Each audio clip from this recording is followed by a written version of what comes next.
They called her Mara, though she didn't remember who first gave her the name. She had lived in the underground shelter for as long as her memory reached. An old bunker buried beneath layers of earth and concrete, humming with the weight of the world above it. Every morning, she woke to the same dim bulbs flickering overhead, the same rows of canned food stacked like metal soldiers, the same narrow corridor whose walls smelled faintly of rust. And every morning, after she whispered her prayers to the dust on the ceiling, she said the sentence she had been taught: "Daddy comes back when you behave."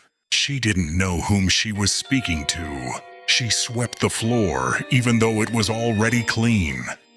She straightened the blankets. She avoided the heavy metal door bolted at the end of the corridor, the one with the tiny grated window that always seemed too dark, even with lights on.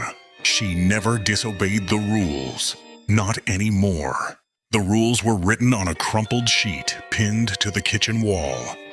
Stay quiet. Stay inside. Never open the door. Say the words every day. She didn't know who wrote them. Maybe Daddy did. She liked to think so sometimes, on the good days when she felt almost warm. But most days were cold. At night, noises came from behind the bolted door, scratching sometimes, labored breathing other times. Once she heard a laugh, low and wet, like someone dragging a shovel through mud.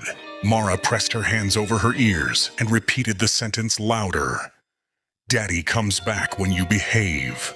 And the thing behind the door always fell silent for a while. The lights grew weaker each week. The canned food dwindled. Mara began to wonder if Daddy would ever return at all. She wondered if he was even real. Memories of a man, his face, his voice, were blurry, like dreams she couldn't quite hold. One morning she found the paper with the rules had fallen to the floor. In its place, on the bare metal wall, words appeared, scratched in from the other side. "Let me out, Mara, please."